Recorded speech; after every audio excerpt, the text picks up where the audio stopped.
everybody, to We Geek Podcast on the N.FM. Today is Wednesday, June 15th, and we got a big show ahead of us. Got a lot to talk about E3, a little bit of movie news. But before we get into all that goofy fun stuff, and I promise you we will, just wanted to take a moment and talk about kind of what happened. As many of you might know, I'm from Orlando. Logan, you've lived in Orlando. You've been in Florida what most of your life, right? Yeah, a good chunk of it, yeah. Yeah, and you've considered it your home, for part of it. And um uh man, just there was one of the biggest mass shootings in modern American history just took place. 49 people were killed.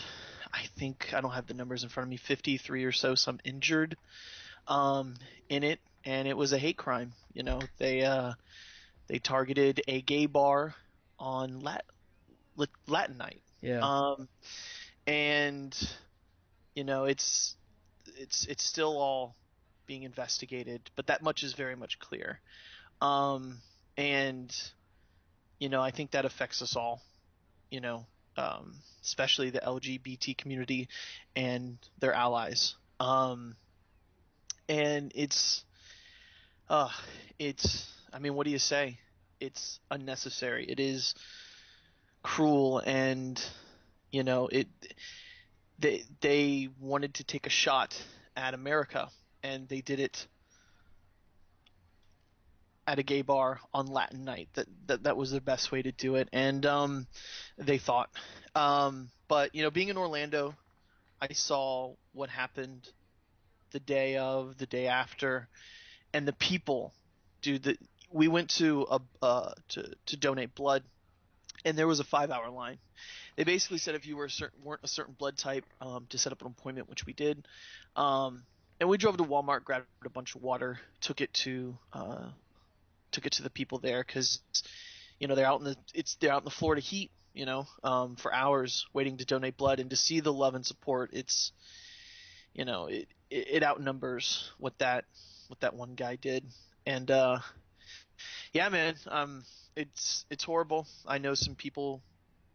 Best friend was there, and how do it's rough. So you know country's healing, but man, yeah, I mean, I don't know if you wanted to say anything. I mean, what else is there to say? Like, I mean, Yeah. we had this horrible thing, but the response always kind of reminds us, look at how much good there is too.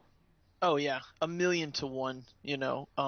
I saw that Disney gave $1 million today to the families, and um, what they set up. It's yeah, the outpour of love has just been tremendous, and this affects us all. It really does. I read that he was looking at Disney and stuff like this affects everybody. And yeah. So we stick together. That's the only way we're going to get through this. So, but there's no way to transition from that into the show. So I'm just going to do that. We've got a ton of E3 news to talk about, dude. Like, wow. Like, Sony killed it. I thought they did such a great job with the show. Microsoft too, man. Hats off to Microsoft. Microsoft did okay. Like, I mean, their show was good, but like it just seemed kind of bland.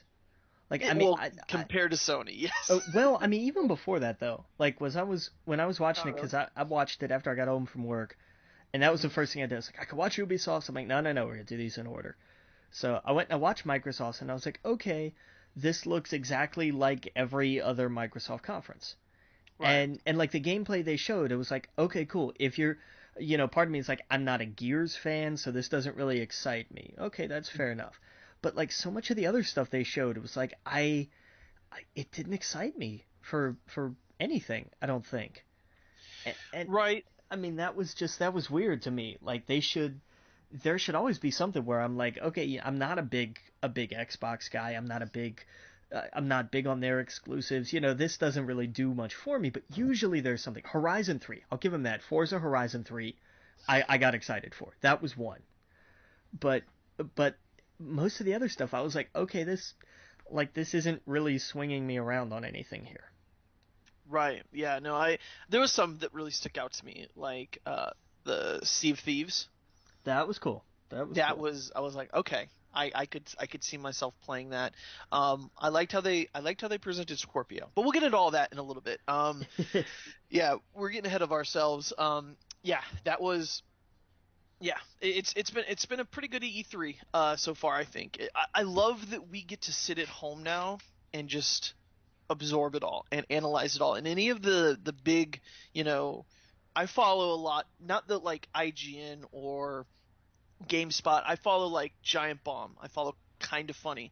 You know, those the people that don't really have that corporate, even though Giant Bomb's a part of GameStop, but or the same company, but you don't feel that they have the same corporate message behind it.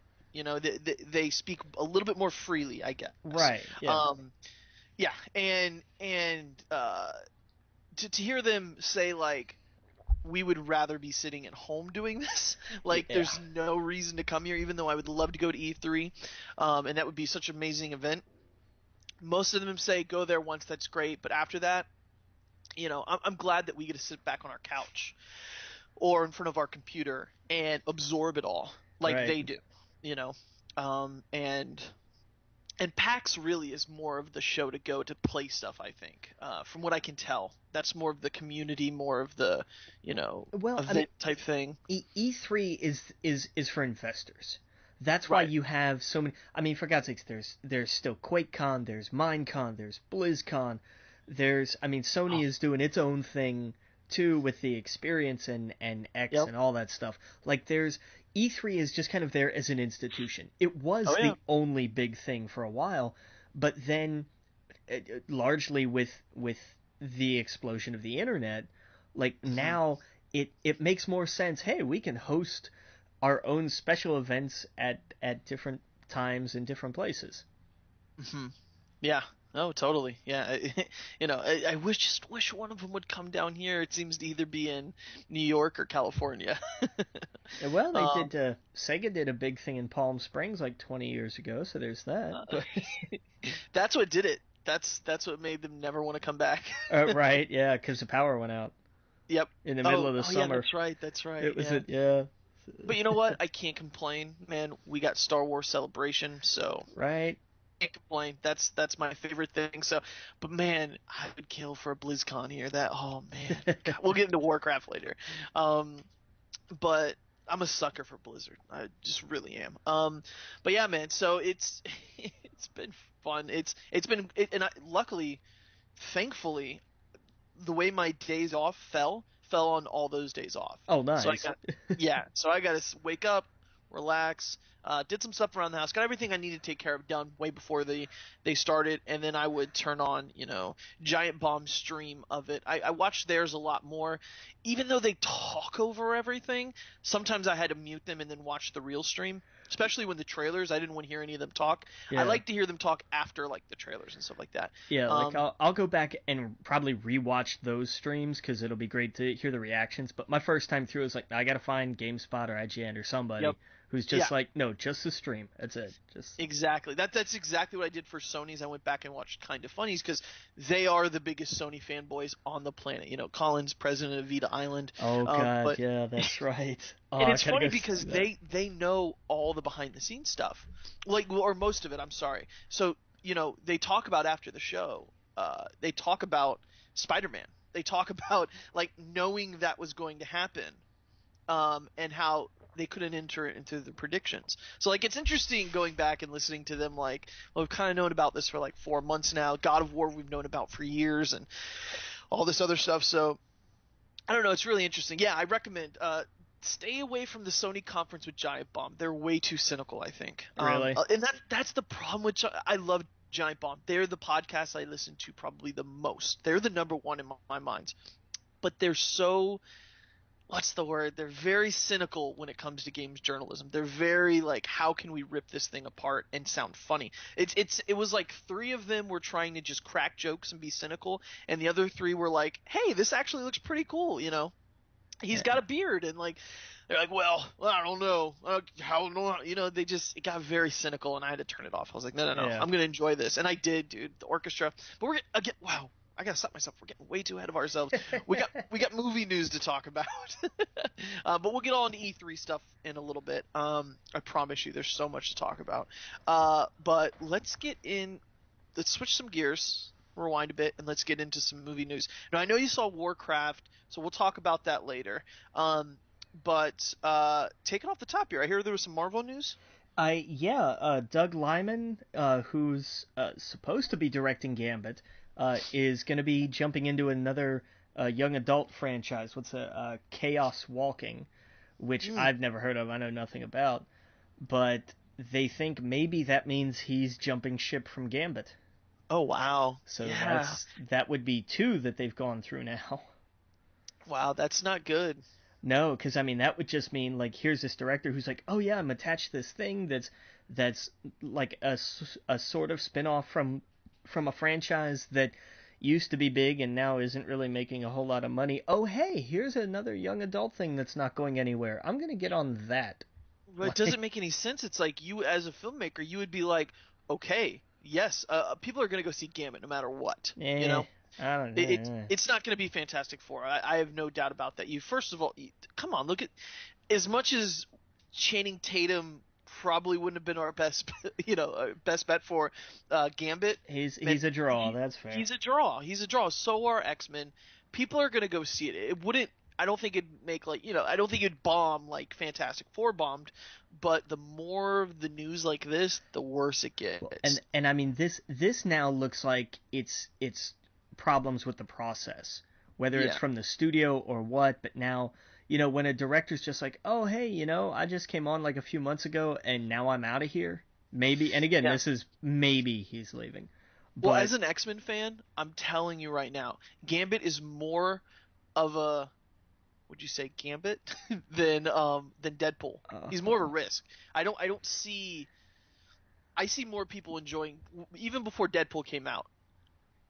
That's a movie I would be way more interested in than Gambit. And I think most of the regular people would think the same thing too, right? Deadpool's just way more interesting, way more, and they thought he was a risk. You know what I mean? yeah, and that's fair. It is fair. But you could make, I mean, Gambit is perfect for like a spy heist Like a kind of thief film. movie, Yeah, right?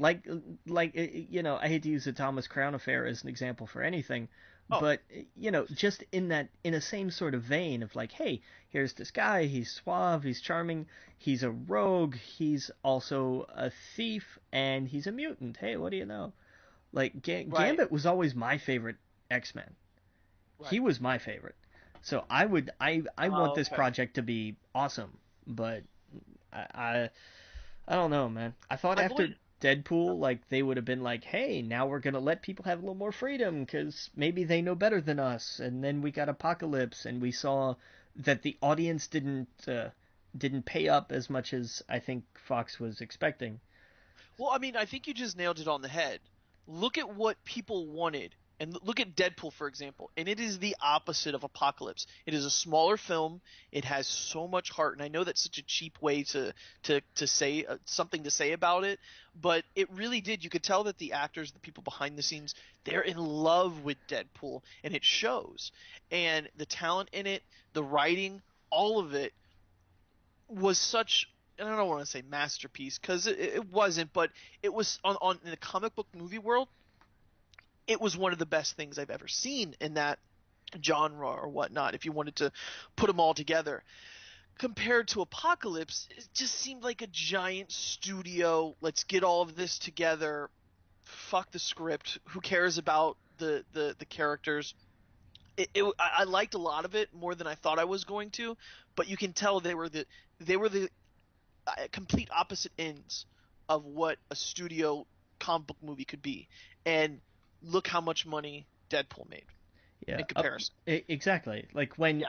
that's the thing when like, hey, here's your big budget X-Men movie that's going to kind of reboot the franchise again while still having Hugh Jackman in it, and it tanks compared to Ryan Reynolds making awful jokes about having a really tiny hand at one point. Like, Right. I mean, that's what happens. You step back and you take a look and you go, okay, the movies by committee are not working. Right. I mean, Apocalypse was a couple mullets away from being Origins all over again. Like, I Yeah. mean, that was kind of the only thing that was missing. But just Yeah. the idea, it just they try to do. The problem is they put too much in the big ensemble cast movies, even when it's not a big cast. You know, they're still like, hey, we need to do the characterization for all of these characters. Okay, how are we going to do that in post? And it doesn't work that way. They Right. just keep punting it down the line until eventually it just gets forgotten. I mean, Apocalypse had some good moments, but I mean, at the end of the day, it was kind of light on everything. Right. No, I agree. You know, they need to take it away from Bryan Singer. My personal opinion. They need to take the franchise away from him. He's had it too long. It feels stale. My personal opinion is they should. I know reboot sounds ridiculous, but they need to reboot it. They need to rethink how they're doing it. They need to go more the Deadpool route. It needs to be smaller, honestly. I'd rather see a smaller, more intimate X-Men film. That's not this world. Where do you go from this? Now, I tell you where they're going to go. They're going to go Phoenix. They're going to go bigger. Maybe space wouldn't be a bad idea, but it has to be done right. Yeah, but they're not gonna do it right. No, they're not. They're just not. Give me a space movie like Alien with the X-Men with Jean Grey, you know, being the wild card. I would kill for that. But the Shi'ar, that all of that would be interesting if they went that direction and did it right. Or I'd want a smaller film. I'd want a smaller, more intimate X-Men film where it was just 5 or 6 characters, maybe 4 or 5 main, you know, and it was a small, intimate film. But they won't do that. They got to go big. They got to go.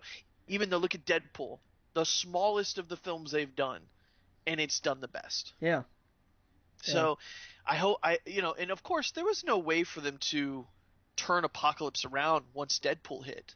It was way too late. There was nothing they could do to change that film. It was already in the can. Right. So hopefully moving forward, you know, the next thing is Wolverine, which will be a smaller, more intimate film. And I enjoyed the last Wolverine film. I did too. Right, it's the best of the Wolverine films, which doesn't say much. But hopefully, with the next X-Men movie, they do that. They realize, shit, there's too many people on the poster, and we can't do what Disney does because Disney can chock it full of people, but we eat up all their scenes. Unlike this, you Yeah. know. Yeah, I don't know if there's anything else I can say about it, but yeah. Um, what Speaking of else? which, did you see that Wolverine 3 potentially has a title? No, what is it? It's Wolverine colon Weapon X. Okay. Didn't they do a Weapon X movie? Well, I mean, Origins was kind of a Weapon X film, yeah. I was gonna say, how many times are we going to go back to that? Well, we did it in X-Men, we did it in Origins, we did it in Apocalypse. Yeah, I was gonna say we've done this in all of them. Three, Almost it seems like. yeah, 3 different ways too. Right. So hopefully it's just a title. I did see that.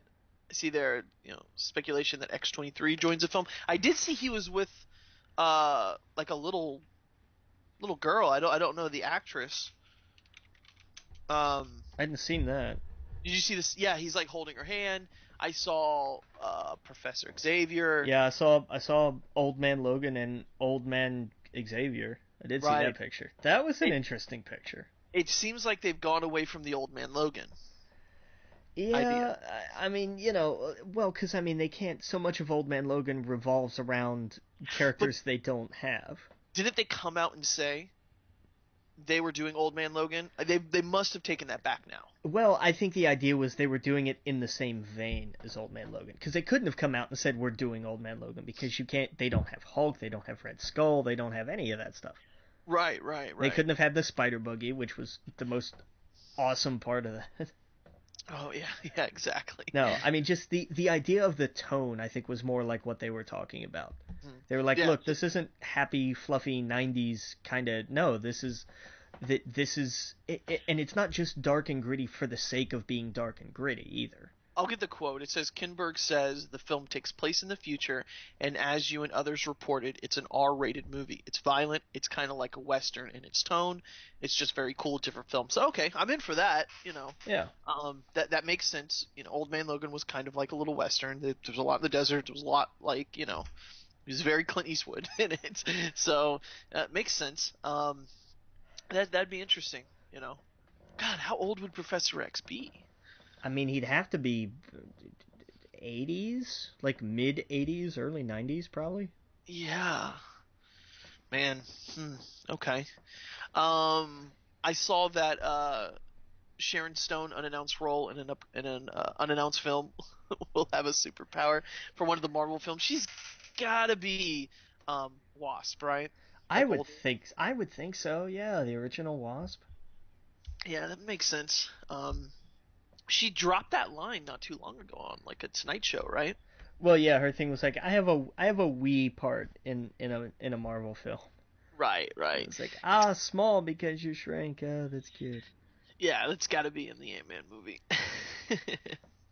But some good news though. We saw that Donald Glover reportedly in talks to appear in some role in the upcoming Sony film, Spider-Man: Homecoming. Yeah. So what do So you think about that? that'll be interesting. I'm curious who he's gonna play.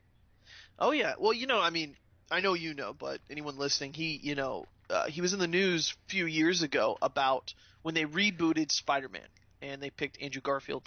Uh, he wanted the role, and it caused controversy like everything does on the internet. And I was all for him, dude. Like, he's great. He was great in Community, and as a joke. In the next season following that, because all that stuff like broke in the summer or something like that, whenever Community came back, it showed all the people waking up, getting ready for school, and he had the Spider-Man onesie on, like his pajamas. It was great. So like everyone shares that picture of him. Yeah. Um, And then you know, doesn't he voice Miles in Ultimate Spider-Man? he does voice Miles. So he's too old for Miles, I think. He's That I would imagine he's gonna play uh uh Ben Urich's nephew. okay, I think that's who he plays. Some kind of call to that, and Phil was his name, Phil Urich, okay. the kid. I don't know. I think that would be an interesting choice. Refresh my memory about Phil Urich. He goes on to become one of the he gets thrown in with the Goblin gang. Oh, This was it during? Yeah, this was in that kind of thing, like where we got to the end of Amazing Spider-Man through Superior Spider-Man and back to Amazing again. hmm. Was all about all the different goblins and everything. He had a part in that. What about was it the Prowler that I'm Yeah, thinking of? he might be a little young for Prowler. Okay, who was Miles' uncle in? The Prowler, yeah. It was the Prowler. Yeah. Okay, I was thinking that maybe. I mean, he could. I'm still. I don't know. Like that's why, cause like I don't think he's gonna be a villain, cause he's not old enough. Could he be Harry? I thought about that too, but I think That's too old, probably. that's why I'm thinking like he's not young enough to be a classmate, but he's not old enough to be a supervillain. That's So true. he's got to be somebody like in the middle, or somebody's. That's why I think Phil Urich, just because it's like, oh, he's a nephew, he works at the Bugle, he's kind of that right in betweenish age. That makes sense.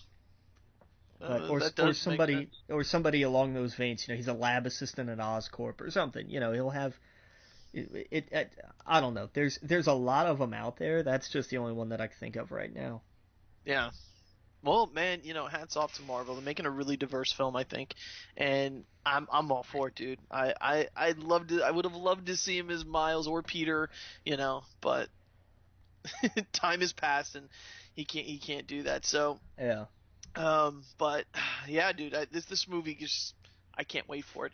And to fast forward just a second, that Spider-Man outfit. How about Oh man, that? I loved it. That was like so cool. Oh, I was like, if you're gonna adjust it, make it red, white, and blue. Of course he's a kid from Queens. It's gonna, I was just like, that is perfect. Yeah. I saw some people upset about it. I'm like, it's a Spider-Man costume. Like, he in the game you're gonna unlock 50 of them, so relax. Exactly. Like you're going to be able to pick. Like, I want to play as a symbiote. I want to play as Captain Universe Spider-Man. I want to play as like take your Right.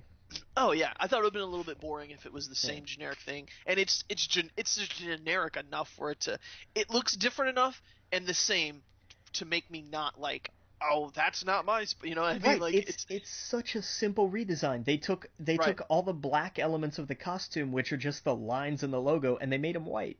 Like that. It's exactly what I imagine Marvel would do in the next Spider-Man movie. Yeah. Honestly, Yeah. it looks like something Tony made, but in Captain America's colors, Right. which Yeah. is Yeah. perfect. Yeah. You could imagine that discussion. That just like, and I made the kid a new suit. Yeah, but hang on, Tony. Let me let me add something to it. I like this kid.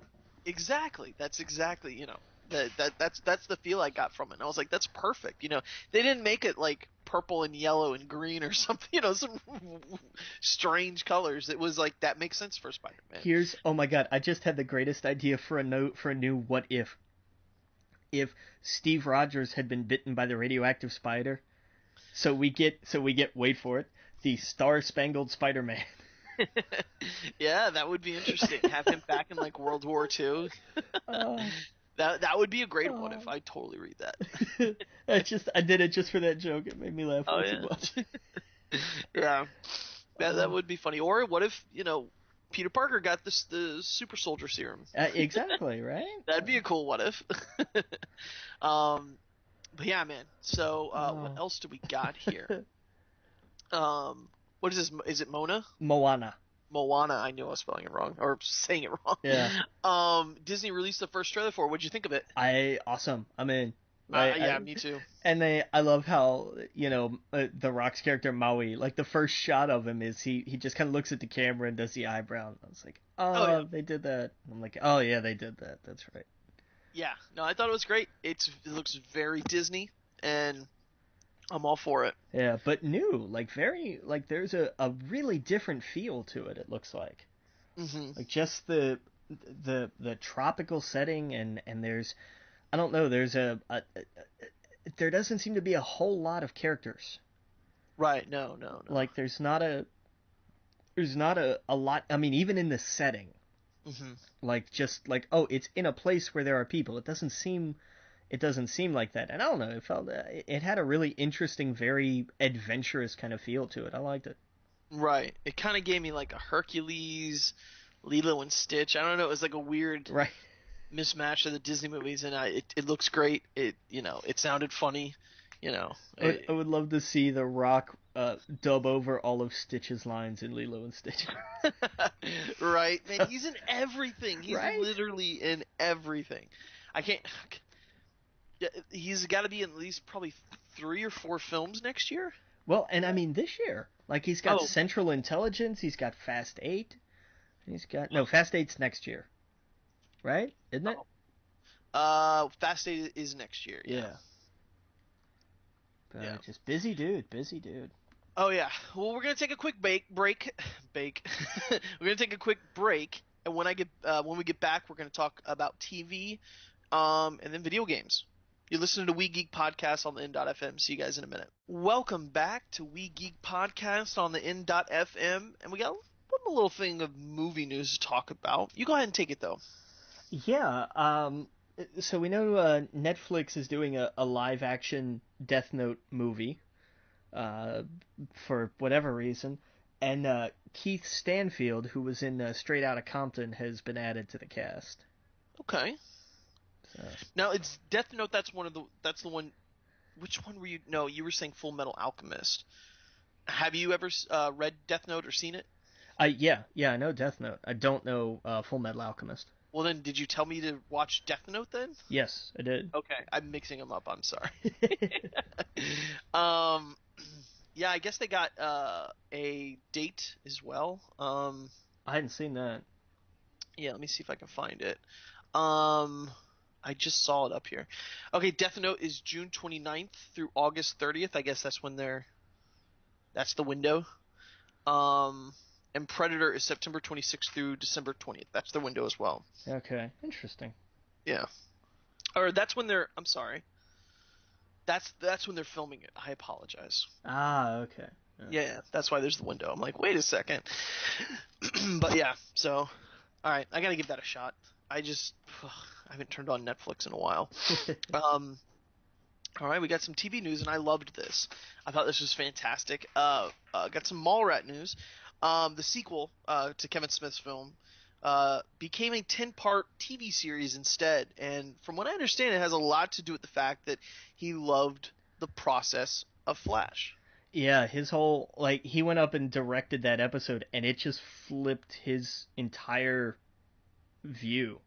Yeah, Like he's like now it's like like he's still gonna do films. Like we're still gonna get Clerks 3, we're still gonna get Moose Jaws, uh, whether you want it or not. But now he's really starting to look at TV, and everybody is, it's not just because he really enjoyed it, but also because everybody's saying, hey, you know what, this the Clerks guy actually did a really good job with this. yeah, and he did. I thought it was great. Yeah, Um, I think a TV series for like Netflix or AMC, just like a short 10 episode, one and done, doesn't have to be a long thing, a little mini series would be perfect. That would be a cool little like totally. yeah, little cliffhangers and it would be great, I think. So yeah, I can't wait to hear about more of that. Um, what other show did we got here? Oh yeah, Nashville. 'Cause they canceled it. Much to a lot of people's chagrin, but CMT made the choice of picking it up for a fifth season. Oh yeah, I was listening to the kind of funny. I think it was yeah on Tuesday. Just the basically they were talking about how I think their episode today was entitled "Their Breakup with Game of Thrones," and Okay. I'm getting to my point here, but yeah, they like two of them don't watch it anymore, and the other two are like, "You're insane! It is so good," and they're like, "No, I doubt it," and it's basically them for 30 minutes like like you're crazy for not watching it. And, it was funny because Greg's one of the guys who's not watching it. And he goes, well, they canceled Nashville, so I'm sure that will be picked up because that's a good show. I was just like, oh my God. And I know there's probably tons of Nashville fans out there. Did you watch it? Yeah. But I loved that his comparison to like what good television was Nashville compared to Game of Thrones. I just thought, oh my God, he can't be serious. I'll tell you what, it's aside from the poisonings and zombies, I mean there's a metaphor comparison to be made between the two of them. It's not entirely a bogus analogy, really. I know, I know. I just found that like they're talking about Game of Thrones and all this stuff, and he's like, "Well, Nashville got canceled. That's the real news here."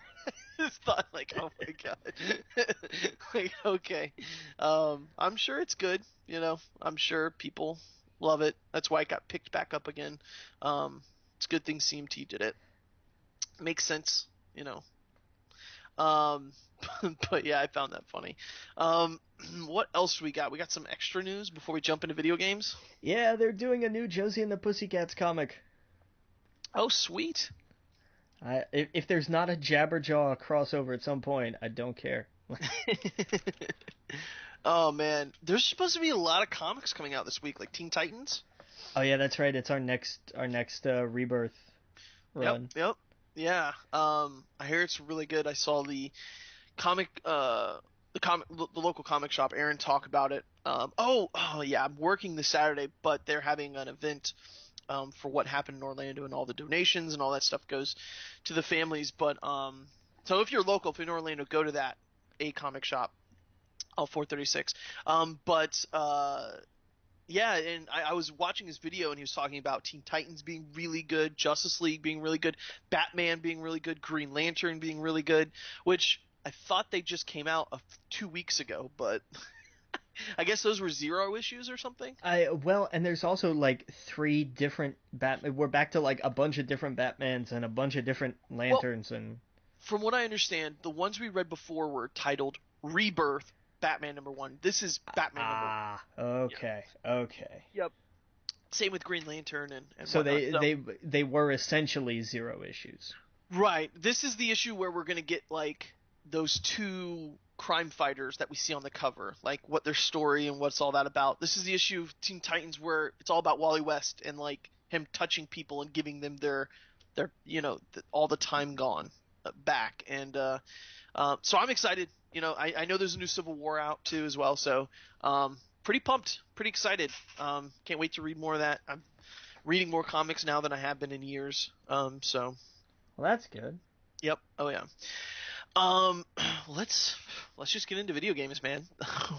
Where do you want to start? Let's go. We'll go ahead and do Nintendo. Okay.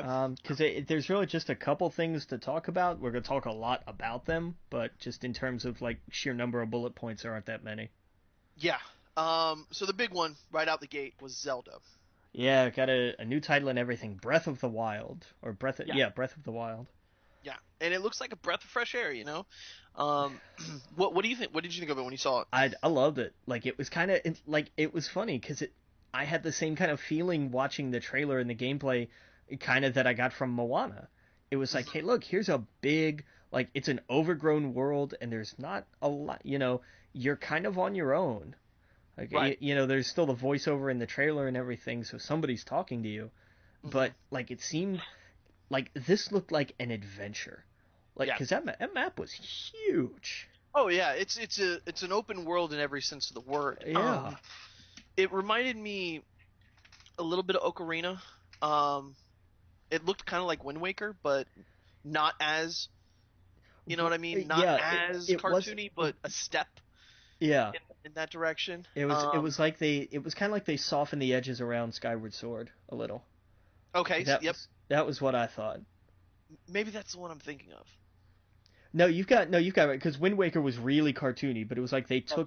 they took a pinch of that and added it to Skyward Sword of like, hey, Right. we didn't get we got just it was more light than it was cartoonish.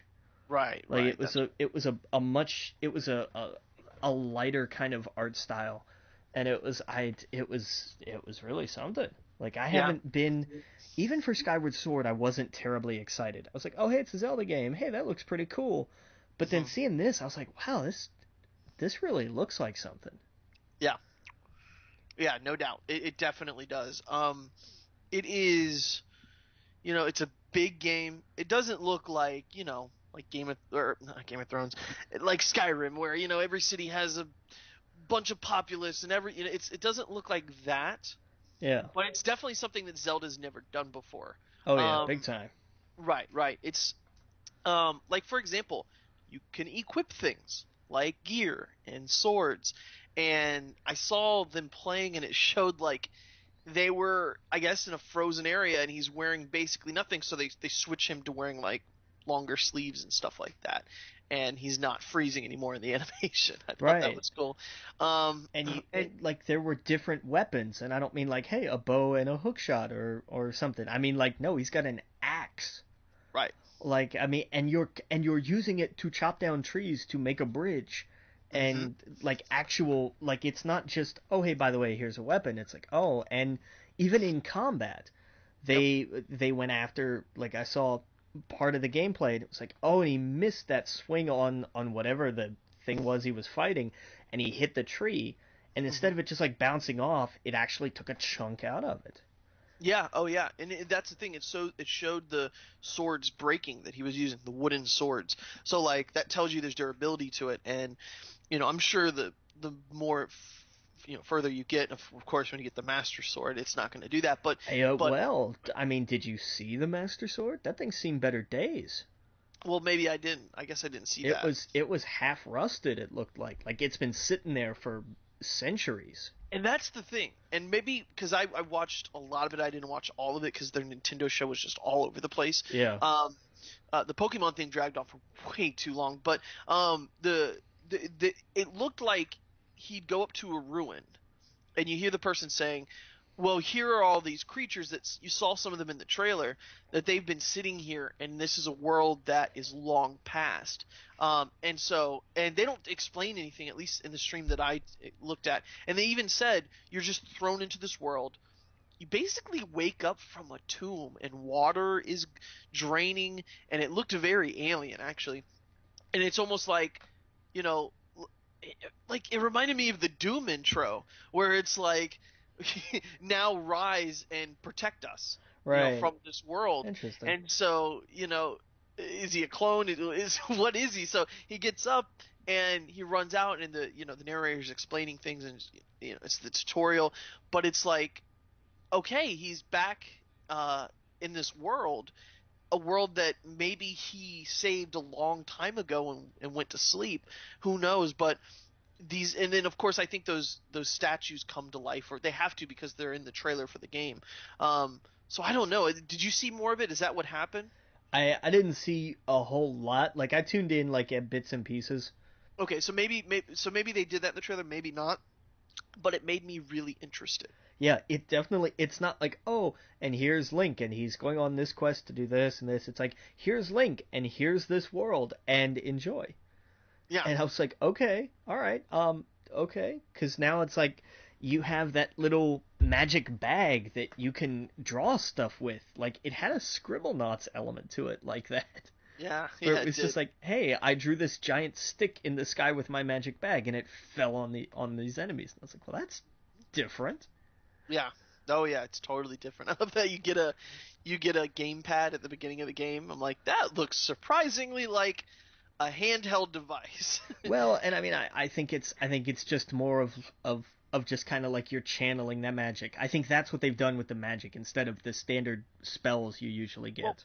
what I was getting at is it looks surprisingly like a Wii U controller or Mm. whatever the heck an X is. Right. Yeah. Fair It's like, enough. oh, you could take it on the go. Like, obviously, they're gonna have to be able to make it so both games can work on both systems. Right. You gotta imagine NX has a handheld thing for it. Um, so I don't know, man. It definitely intrigued me.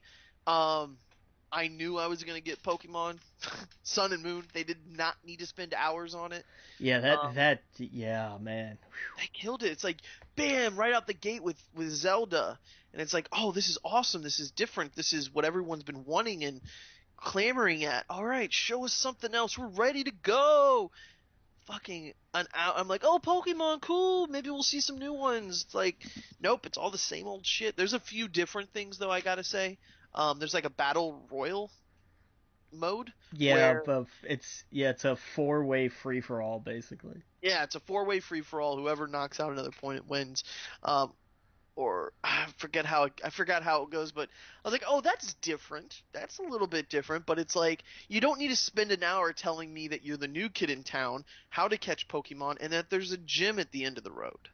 Yeah, like I started in on that, and then I was like, you know what? I'm just gonna watch the trailer, and it was like 2 minutes, and I was like, all right, I'm caught up. Oh yeah, the Giant Bomb people after about 45 minutes were like, you know what? Can't do this anymore. So we're gonna go eat something. We're gonna leave the stream up so you can watch it. As soon as they put Zelda back on the screen, we'll be back. And they put up a sign that said like, "We'll be back when Zelda gets back." And it must have been 5 minutes later. They went back into Zelda, and then they took the sign down, and they're all eating, and they're like, "Okay, we're back." Nice. Yeah, so it was like there was no. They were like, "There's nothing else. We're just telling jokes now. Like, there's nothing for us to say." And I was like, I'm a Pokemon fan, and that's how I felt. I was like, that should have been 5 minutes Yeah. in their conference, and then they should have moved on to the next thing. But that was the big problem with Nintendo this year is there was nothing to show except Zelda Right. I mean, that was it pretty much. and a Mario Party 3DS game. Yeah, where apparently everybody's going to be able to play at the same time instead of waiting your turn. Well, that doesn't make sense. Right? But it's going to be released November 4th on 3DS, so you and your friends can sit around in a group together on your 3DSs. That doesn't make any sense. Right. But that should be on a home console. Yeah, but I mean, so what does that say about Nintendo? I don't know. I can't figure out Nintendo They anymore. probably assumed Wii U is just not going to sell any more games. They promised Zelda, they're going to get Zelda, but that's it. That's literally all they got. So then hold Mario Party for the NX and have a launch title of some kind. No, yeah, that makes sense. I'm sure it will be actually. That's it's probably one of the things they'll put in there. But we're going to take a quick break, get back and talk more about video games. and you're listening to We Geek Podcast on the N.FM. See you guys in a minute. Welcome back to We Geek Podcast on the N.FM. And is there anything else you want to say about Nintendo? We'll move on. Just that we're really gonna have to wait until TGS to see anything interesting, I think. Yeah, I'm ready to hear about NX. Yeah. I really think they should have showed something something, clearly they have games in the work, because Zelda and whatnot. They should have at least. I get that they didn't have anything like, trailers or anything like that, but get up on the stage and tell us what it is. Get us excited about it. They're at a weird point where they know their console isn't selling anymore. They just need to put the white flag up. And they've done it in every aspect of their business except for saying it. Right. Except for going, we get it. Here's the next thing. Get pumped. It's like, nah. Well, I mean, maybe it's a morale thing. Like, they're going to wait to do it at Tokyo Game Show and do it do it in front of the home crowd and everything. I don't know. No, that's true. You're right. But we'll see. Yep, I don't, I plan on buying Pokemon, and that'll probably be the last thing I buy before NX. So there we go. I may get Zelda on Wii U just because I'm not sold on the NX yet. Yeah, yep. No, I don't blame you. Yeah. I wasn't entirely sold on PSVR either, but we're gonna get to that. Oh, we're gonna get to that. Yes, we are. Yeah. We got EA though. Let's talk a little bit about EA. Yeah. So, EA was a thing. Yeah. Probably one of the weakest shows I've seen. Yeah, I mean, I think Ubisoft beat them this year, and that's even with another Just Dance party. Like, I don't know. Yeah, pretty much. And surprisingly, and I shouldn't be surprised anymore because we saw Bethesda's last year and this year, both 2 years in a row. I thought they did great. For being kind of the new people doing this. Not new, but you know what I mean. Like, in the group of people that we have, Bethesda last year was the first one. And right. This is 2 years in a row. They did great. EA, they didn't have anything to show. Not really. No, yeah. Everything was. I mean, if you like sports, you probably like this. You got FIFA with the story mode. I'll tell you what, that was interesting. Right. That was just because of the idea of like you have a story mode in FIFA. Right, and I know FIFA is super popular around the world, so I get it. That's cool. Yeah. And wasn't me though. Yeah, but I mean, remember, didn't EA do a thing where they were like half of their conference was in LA and half was in London? I think. I think so, because I think some of the Star Wars stuff was in London. Yeah, I know, like all the FIFA stuff was like that. Yeah, and that was smart. Like that was because FIFA is like I think in Europe it's mandatory when FIFA comes out that if you're above the age of 14, I think you must go buy a copy of FIFA or you go to jail. Oh yeah, absolutely. It's a powerhouse. It's bigger than Madden for them. It pays for Madden pretty much. Yeah, I mean it's a whole like not everybody in a country over here plays Madden. Everybody in the entire continent in Europe plays FIFA. Like it's funny when I talk to my buddies who play video games and they're not into it like we are. They just buy the games and that's it. That's where their knowledge of everything kind of ends, and that's great. That's most people. We're the weird ones. So when I'm like, yeah, FIFA, that's way bigger than that. They're like, that's crazy. I'm like, nope, it really is. Like on a sales number, like. That bankrolls EA at this point, It writes the checks. So, hats off to them. A story mode, that's amazing. I would love a story mode in Madden. Give me a kid out of high school into college. I guess you couldn't do that, or in college, ready to go into the big leagues. Give me that. That would be awesome, dude. Give me that for baseball. Give me that for hockey. I would kill for that in any of these sports games. It's a way you could mix like the old NFL Street back into it. It's a way. It's what fighting games did with Mortal Kombat. It was like you could have just released a fighting game, but you put a story in it. And it's weird. I hate that I spend $60 on a fighting game, but I'll be damned. I buy every single one of the ones from what is it, NetherRealm? NetherRealm, yeah, because they're good. They're good. They're great. The Mortal Kombat was great. The DC stuff was great. So give me a Madden with a story mode, just like FIFA's doing, and I'm in. That would get me interested in playing. The matches would have more feeling to them. They would have more like oomph. I don't know. That's a horrible way of explaining it, but it would make it more meaningful, and what Right, but happens in the story might affect something that happens in the game that you have to play coming up, just like it does in those fighting games. right. I don't know. It's just that's a neat idea, and I hope they follow through with Madden. Um, I saw it was on Frostbite, right? Yeah, yeah, it's running on Engine, Frostbite. which is crazy. Um, yeah, everything they showed Frostbite was just, oh god, looked amazing. Let's go back to, let's talk about Titanfall. Which looked cool. It looked like Titanfall. It had a single player mode. I'm pumped. Poor date though. Yeah. It's right there between some of the biggest games, and it's I can't think of them actually off the top of my head, but I remember watching the later conferences and I'm like, oh, that's the week in October before Yeah, well, Titanfall. Then that's after Titanfall. Oh, that's during Titanfall's week. I was just like, oh, it's gonna get right. crushed. It's what, like a week or two after PlayStation VR. Yeah, it is not looking good. It did Yeah. not look good. Well, Yeah. I mean, Titanfall was not the smash that they expected it to be. Like, don't get me wrong, it did fine, but it wasn't It like they thought it was going to be the next Call of Duty. Which, put it out in March, put it out in April, yeah, when there's not the rush of Battlefront, the rush of Battlefield. I guess Battlefront's not this year, but Battlefield, a Call of Duty, you're and a lot of other games are taking the limelight away from that. Like you have games like Overwatch that I'm sure is still going to be super popular down then.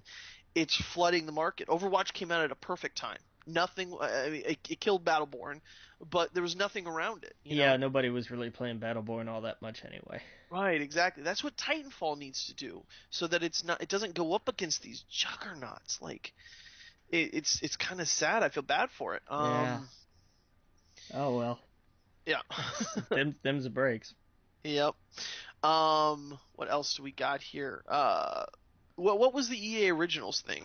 That was their, like, that's their, if I remember right, like that's their new indie, like how Microsoft has ID at Xbox. Right. This is their, like, EA did the same thing, because I mean even Sony has their big partnership with indie developers. They just call it their partnership with indie developers. Right. Right. But Right. EA was like, we need to put a title on this for branding. And I'm like, all right, whatever. It gave us Unravel, so I mean, why not? Right. Right. But Right. that's their big thing. It's like, we're gonna partner with indie developers, and I was like, I don't want EA anywhere near my game if I'm an indie guy. I don't know, like I don't know, but Yeah. like that's what that thing is anyway. Oh yeah. Oh yeah. There's been some great, indie games on the PlayStation, but they weren't like first part. Like Rocket League was great, but that was on all of them.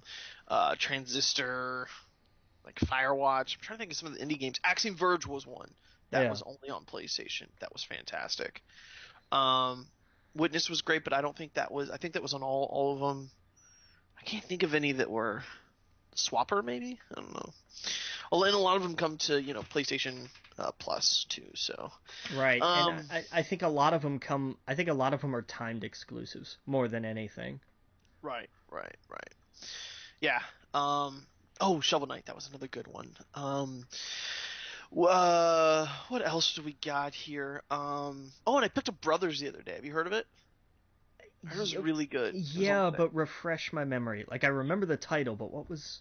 It's very sad. I mean, this is a spoiler, but at the beginning of the game, I believe you're like someone close to you passes away, and you and your brother have to help get your dad somewhere. And so like it's very emotional. I haven't played most of it. I've only touched a little bit, but that's what I heard from all the reviewers and stuff. They're Oh like, you have to play yeah. this. It's very emotional. And it's a good game. And it was, I don't know, it was like $4, so I was like, why not? It was a Yeah. big game a few years ago. Yeah, I think I remember this. Isn't this like where you play leapfrog or something? Yeah, Like there's a yeah, you're controlling two people at the same time, I think. yeah. And so, it's different. It was one of those games where a lot of people loved, and then you had the other side that was super cynical, like, this isn't that great of a game, blah blah blah blah blah. It's not like a walking simulator or anything like that. It's a game, but it's one of those where like it was popular to love, but it was also popular to be like, It's not that great. I don't Right. get it. That kind of thing. But hey, for a few dollars, I was like, spend more than I would on, something to drink and when I go out or whatever. So I was like, okay, that'd be fine. And we of course we got Battlefront 2. You know, Well, um, what EA did with their Star Wars stuff was not Battlefront pathetic. 2. I'm sorry. I meant to say uh Battlefield 1, not Battlefront 2. But okay, Right. let's talk about the Star Wars stuff. That was some stupid shit. Like, I mean, I talked about how they were going to show one of the games. They didn't do that. They showed like They a came clip out of some render of something. Oh, right. They were like, "Hey guys, Star Wars? We're making those games. Okay, bye."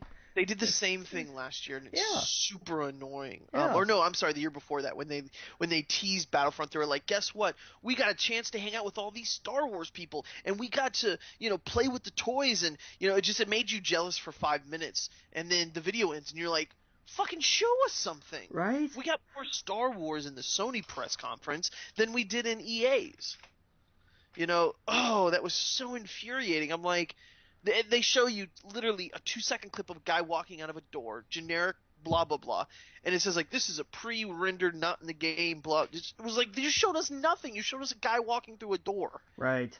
on Tatooine. Like, Maybe. okay, maybe, and it's like everything you've known for the last few years, we're gonna tell you in a little 5-minute clip and not show you anything, or don't even have to show me something. Explain what you're working on. Oh, we're working on a bounty hunter game where you're playing this. We're working on an X-wing game where you're doing this. None of that. No, nothing. It was just ultra disappointing. You want to tell us about your mobile game? You didn't even show us what like the fourth expansion for Battlefront's gonna be. We didn't even hear that. Like, it was so silly. It was a waste of time. EA had nothing to show when it came to that, and I was super disappointed.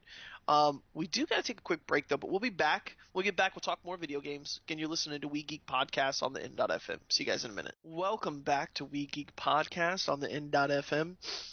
We got a lot more video game news to talk about. I think we kind of touched on everything with EA, right? Or Well, we didn't talk about Fee.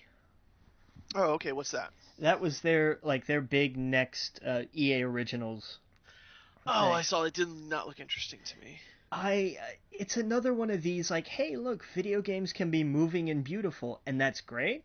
I'm It happy for them, but God, we've had so many of those in the last 5 years. it didn't look as interesting to me as like Ori and the Blind Forest. Yeah, this seemed like a kind of play on like if you mix that and Journey with a little bit of something else that I can't remember off the top of my head.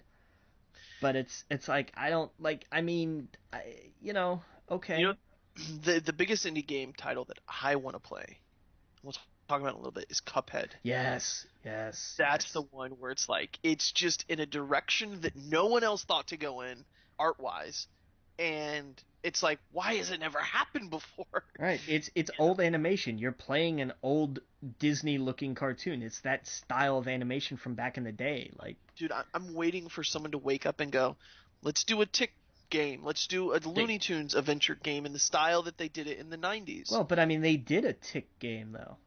But I'm saying now. Eh. I'm saying like a recent game where it's like let's do the same kind of art style that we did, Yeah, but that it's an art style that's long gone. right. That was part of like what happened when everything started to go 3D. That's what I'm saying. Yeah, everybody was like, "Oh, we've got to move into this," and I'm like, "That's why I will sit down and play Gex forever. I Okay. loved it. I will not play Gex 64 because the jump to 3D and the art style, like, it looked terrible. Speaking of art and making kind of a timeless game, I talked about Ni no Kuni, a few months back. That's one of them. South Park: The Stick of Truth. Ah, Louis, I got. we gotta wait because We'll wait. we're Yeah. gonna go on a long run just on that. Yeah, yeah. But anyway, Fee, there you go. We didn't talk about Battlefront, really, one. But Field. Battlefield, yes. I didn't see the gameplay footage. Did you? I did not. I Uh, saw the trailer, but I know they were showing it like afterwards. I yeah, guess I did. Snoop Dogg was playing it really high, and his guy kept running into a wall, and he just kept looking at the screen. Oh, I did. Yeah, I did. I did see that. Yeah, that's right. And, I did and, watch. and Zac Efron. Oh, dude, when you watch, okay, you have to watch uh, EA's thing with the Giant Bomb crew. I'll send you a thing, and it's before the event starts where they're like interviewing people, and you know, you just gotta see. They talk about, I don't know, it's funny. They talk about weed, and like as soon as they see Snoop Dogg, and like they keep dropping hints that they're all high, but they don't say the word. And, like it's every time they do it, the whole Giant Bomb crew just bursts into laughter because they're like he's talking about it, you know. So I don't Yeah. know. It was really funny, but yeah, that's all I saw was them playing it. Like I didn't see like a trailer of gameplay footage or like just that. It was like a camera behind them and they didn't know what they were doing. Zac Efron's like confused, you They know. showed I don't know. I must have jumped in a lot later because what I saw was like actual competent gameplay. Oh yeah, no, no, no. Maybe it's just because I was watching. You know what it was? I was watching clips on like Kotaku where they're kind of making fun of it, and so they didn't show like real players playing it. It was just them goofing off.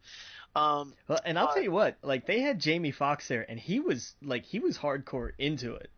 oh yeah, Like oh yeah. he wasn't like, hey, I'm a celebrity playing video games. He was barking orders and stuff. Like he was really going for it. Oh, nice. But That's cool. Yep, yeah, he was the one of the ones that were yeah, like, "Wait, where's Snoop Dogg? He's got the stuff that we're gonna need to beat the other team or whatever." They're like, "Yep, he's talking about weed." uh huh.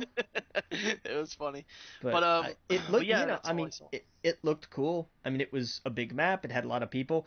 I love how you could destroy everything. Yeah. And I don't just mean like, oh, remember in Bad Company 2 where if you blew up enough of a house, it like kind of collapsed. No, man, like they were blowing chunks out of walls and the roof and like, I think they got like 5 minutes into a match and like an entire village was just a ruin. Like, Oh wow. but it was like all like, here are some pieces standing up. Like there wasn't just like, oh, you did this much damage and now it collapses. It's like, nope, you left like part of the living room wall standing. That was, good job. Wow. And they brought in. Did you see the part where they brought in like the big airship? Yeah. Oh, that was awesome because like you knew it was coming down. You knew at some point it was coming down, and when it came down, and I love how they were like, it's not a predetermined like, oh, it drops on this part of the map every time. They're like, nope, it where it falls, Oh wow. and it wipes out everything. It hits the ground and just obliterates everything that's around it, and you're left with a ruin of an airship to fight through. Oh, that's It's cool. it's not just like, oh, it falls and it blows up Right. and takes everything with it, and then it's just leveled. No, you're left with the carcass of an airship to fight through.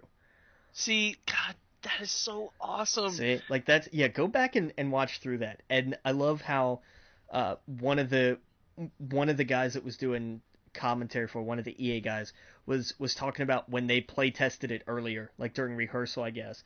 When the airship came down, he said everybody that was playing just stopped and looked at it and Right. watched it as it crashed. See, that's cool. I wish they Yeah. would do that in Battlefront. Like, come on. Ah, that's annoying. I wish Um, I wish they would do a lot of things with Battlefront, but yeah, exactly. Um, but that's cool, man. I'm pumped. I'm getting it for sure. but yeah, like Absolutely. it looked genuinely cool, Yeah. and I mean not just because I'm dying for a new Battlefield game that actually delivers, but like this doesn't look this scripted. Like No, no, like it so doesn't. much of the stuff in Hardline, they were like, this is the awesome stuff the multiplayer can do. It looked just so scripted. It was like, Right. here are the awesome things you can do in multiplayer if you hit X number of things. Like Right. I didn't want that. And that's what it looks like Battlefield 1 does not do, where it's like, hey, here's awesome things you can do in multiplayer just playing the multiplayer. Right. Right. Yeah, I want to do that. Man, I'd love to get a new computer because all these first-person shooters, that's what it makes me want to do. I just feel way more at home on mouse and keyboard with it. And anytime I see that, I'm like, it reminds me back when I bought, Battlefield 1942 for the first time, and I was just like, this is awesome. Like, I Yeah. want to play this. So, seeing all this definitely makes me want to do that. But, man, yeah, I can't wait. Um, you want to move on to Bethesda or? Yeah, I think we've pretty much covered EA. All right. I think Bethesda did a great job. They surprised everyone with Quake, besides you. I think at the last moment you were like, nope, I think they're gonna do it. Well, I was like, okay, they did Doom and it went really well. Now I was like, we have to have Quake. Like they still have Quake Con, for God's sake. Like that's still a thing. And it makes sense it's just multiplayer because that's what most people took from Quake was like Yeah. the That's multiplayer. that's what Quake was. Like as far as I'm concerned, like Quake 3 Arena was just that. I was like it was Yeah, just multiplayer. That's all. It was like with Unreal Tournament. I remember when Unreal tried to have single player and I was like this is just sad. yeah, Like it yep. was just not like I don't know. Oh yeah, and it's apparently supposed to be more like characters, like very different characters. Kind of like Overwatch, I guess. The way they were describing it, Yeah. was they have specials and stuff like that. And I thought, oh, okay, that makes sense for the next step for Quake. So I'm curious to see what that's going to be like. I'm not that big of a Quake fan. I was more like Doom and stuff, but but we'll see. But did you see though what at Uh-huh. the I know where you're going. Yeah, I saw it. well, you actually do you know the name of it? Because I can't find it. Something new Colossus. Yes, yes, yes, that was it. Yeah, I guess in the script, looks like The a little Mac 2 MS or DOS something. prompt. Yeah. That's Right, right, great. right. It was a new Colossus for hinting at the next Wolfenstein game. So Right. that's coming. And it was funny because like I remember specifically going back to that because I was like I know there's an Easter egg buried there. I know there has to be. And Right. then I saw that and then it was great because everything else had the dates listed, but Yep. that just had asterisks. Yep. It's like that's cute. Yep. Yeah, it was awesome. They left an Easter egg in their show, so I thought that was fantastic. Um, we got Elder Scrolls Legends, which is their card game, Yeah. which looks really cool. I listened to a few of the shows, like Total Biscuit and whatnot, and they were talking about it and how it it just doesn't look like a Hearthstone clone. That it looks different. Now I don't know, I barely touched Hearthstone. It's a fun game. I like card games. I'm interested in trying it. It's that whole learning curve, like having to relearn it again. But I love that it's on iOS. I love that in Microsoft. So like I love good mobile games where I can sit on my couch, watch TV, and I can sit there and play a card game or something like that. Like and Elder Scrolls, get out of here. I love that. So I'm super interested. I'm gonna put in my name in the hat for the beta.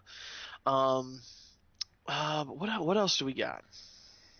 Well, they showed some Fallout 4 stuff. Right, right. Like you can build your own vault.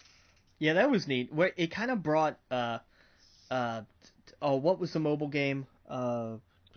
Fallout Shelter. Yeah, like it's kind of like, hey, here's a console version of that. Right, pretty much. Like, and I don't just mean a port. I mean like if they made it for consoles, Right. basically, where they're like, build your own vault, experiment on survivors. And I was like, okay, you guys are getting a little creepy now. Like, Yeah, yeah. It looks cool though. I mean, I fell out of Fallout a long time ago, and I don't see myself getting back into it. But hey, there you go, for all you Fallout fans. Um, uh, they had the Wasteland Vacation DLC coming in August. The Build Your Own Vault's coming July. Fallout Shelter update and PC version coming in August as well. And then they had the big one, the one that was leaked, yeah. but Oh, hey, by the way, we're also remastering Skyrim. Like, yeah, they were like, and what you've all been waiting for. Now we talked a while ago about the reports that was the first game they worked on Xbox One that was porting over Skyrim, and then it fell dark for a few years. The news about it, no one yeah, said anything, and it was a way for them to play with the new hardware to see what they could do. And so it's a remaster from the ground up. I mean, it looks stunning. It's it it looks good. It looks like Skyrim. What they were showing felt like Skyrim. Well, I shouldn't say felt. I can't wait to actually sit down and play it, but it looked like Skyrim. It looked like you were going to get the full Skyrim experience. Basically, it's Skyrim with all the expansions and mod support. yeah. Um, It's more, yeah. It's like Game of the Year edition right. plus mods. And if you have it already on Steam, if you have the Game of the Year edition or if you own all the expansions, then you get the free update when Yeah, it's released. So if you have the PC version and you're like, wait a second, that's kind of the same thing I have, and the graphics look similar, don't worry, you're going to get the free upgrade. But for the console versions, you want to sit down and play on your couch, there you go. Which I can't wait. I don't. It's probably what, 40 or $60. I don't even care. I want it. yeah.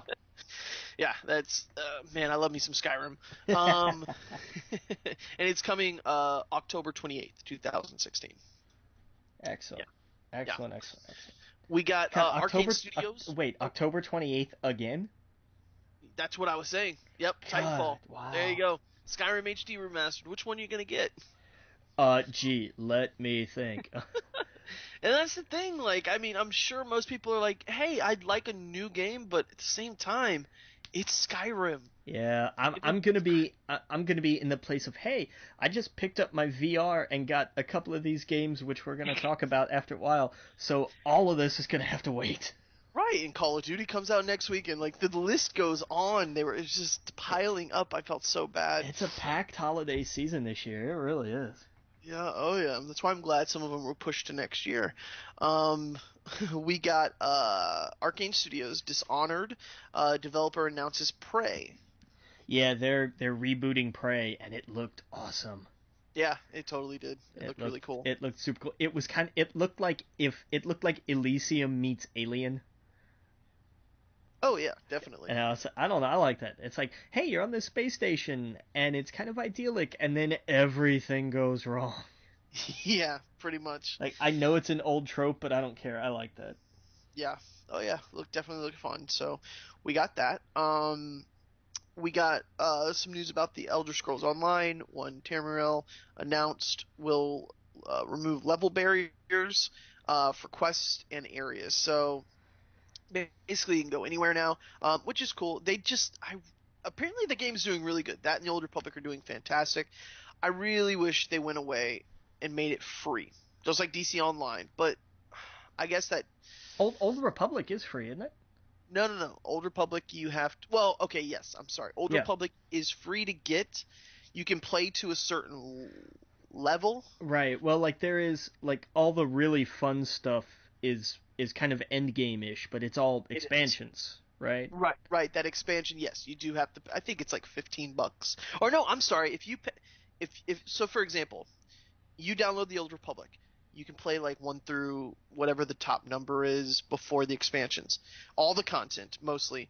There's a lot of things like it's soup. The XP is a drain, and all you can only like you can't run or I'm sorry, you can run, but you can't use like uh you can't use mounts and all this other stuff. So anyway, Oh, boo.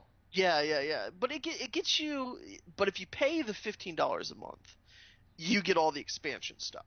You don't have to buy the expansion. It's all included if you pay monthly. Eh. So it's fun if you hop in for a few months and that's all you want to do to level all the way up and experience. And that's the thing with that game. There's just tons of different kind of characters and they all have their own story. So it's fun. I need to hop back in that.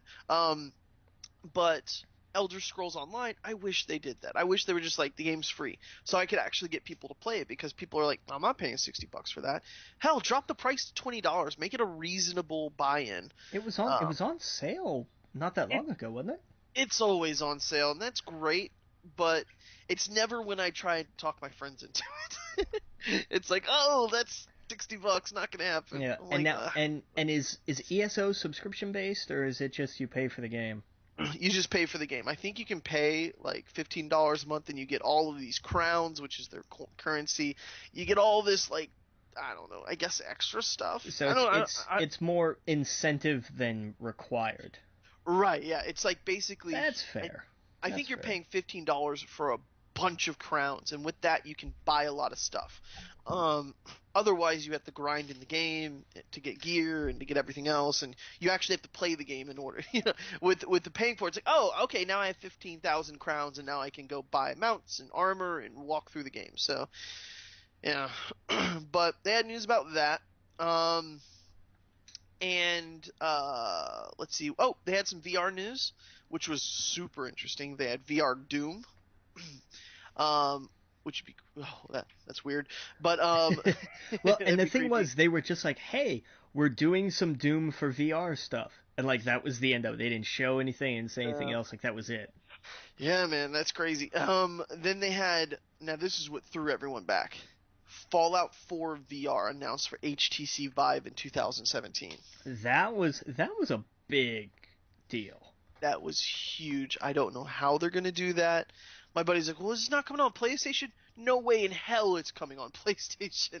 There's no, it can barely run Fallout 4 as it is. No, I mean, that requires, you better have some ridiculously high-end Oh yeah, nonsense. that's why it's only for Vive, not for Oculus, not for the other ones. I guarantee it's because there's no way the other ones could do it. Plus, you have to know where like the controllers and all that other stuff. You have to be in the room.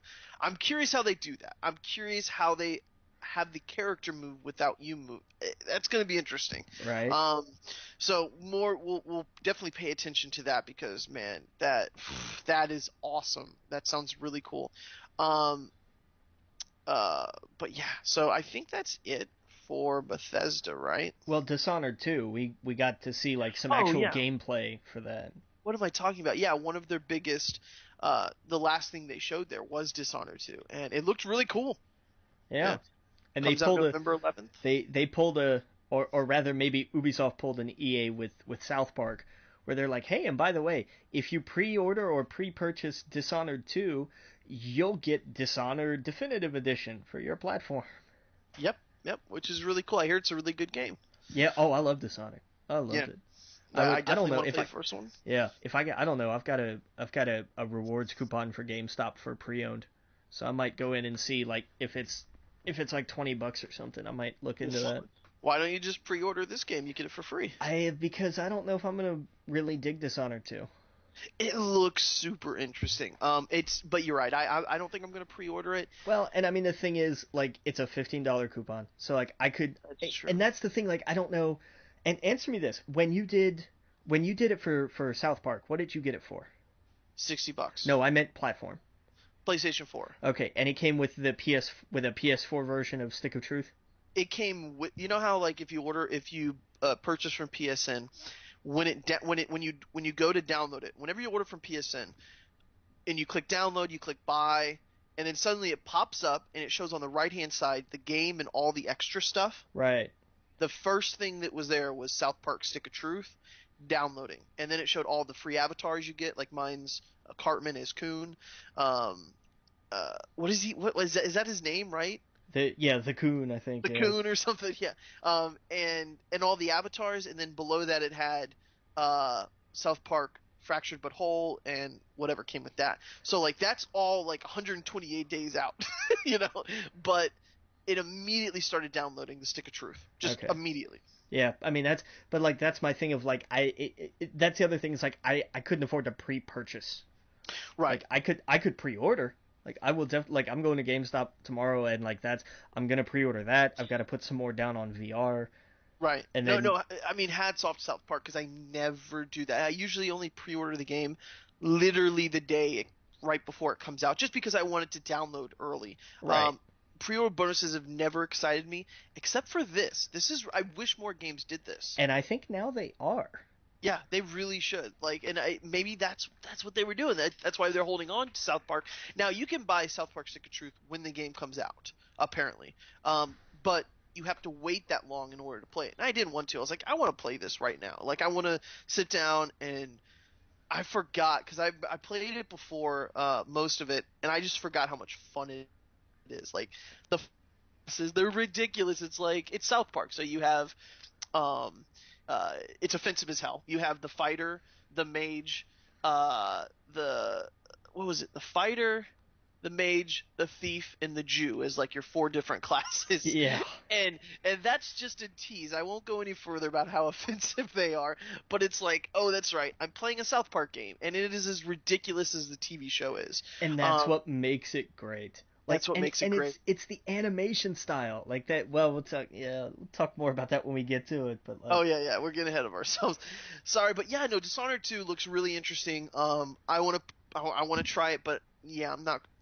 I just dropped down money for South Park that isn't out for a long time, so I'm not about to do that for another one. yeah. Yeah, I think the next game I'm gonna get is probably No Man's Sky, and that's it for a while. Um, but I think that's it. Do you want to move on to Microsoft? Yeah. Yeah, we'll move on.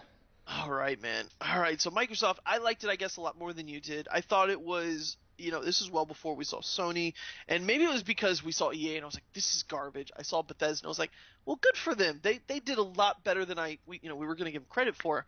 Um, And then Microsoft, I thought did great. Some of their games just looked really interesting to me. Well, let's talk at the start. You know, it leaked a while ago. Their Slim model. Now, to me, it makes no sense why you release the Slim and in the same conference announce a new console for next year. But we'll get to that. Yeah, Microsoft. Like, it's just, it's It the makes no same thing. sense. It's the same thing of like, hey, no backwards compatibility, no used games, always internet connected. Like, they haven't quite learned from that yet. No, no, no. But okay, you know, they This, have the Slim coming out, which why on earth would you buy that if the up beefy version of Xbox comes out next year? But yeah, you can get a Slim version for $299 available in August. It looks beautiful. It's got that nice white color and texture to it. The controller, it's an updated version of the controller with Bluetooth. Looks fantastic. Um, it just looked great. yeah. What else did they have with it? Uh, They had Cortana that's update. yeah. Cortana comes to it and everything. Oh, background music, so like you can listen to now. From what I understand, you can't mute the music of the game, but you can play black background music, which is weird. I Well, wish you could mute the game you music. always can though. You go into options to the audio options and turn down the music volume. I guess that's true. That's You can true. yeah, you can always do that. It's not a hotkey kind of feature, but it's something that you've always been able to do. Oh, okay, because that's what the Giant Bomb guys were talking about. Because they asked them that, and they were like, "No, it doesn't mute the end game." So I guess that makes sense. You would just need to take the extra step to go and do that. Yeah, Um, which takes all of like 4 seconds. So right, exactly. There's 3 updates coming this fall for clubs. Um, which is like what Sony has for they have like a club system where you can join a club. yeah, You can join our We Geek podcast one. There is a looking for group feature. That's awesome. Like you need that for Destiny, where you can just pop in, turn on the looking for group, put in the game, and bam, you join your friends. and it's not just like you're going to a game. It's like, oh, and these are the people who are like, oh, we're just playing for grins. We're playing serious. Like they break it down. Right, and that's really cool. I wish PlayStation could get something like that. And Arena, which is their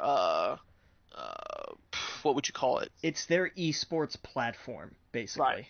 Right. You can create tournaments, local tournaments, um, stuff like that.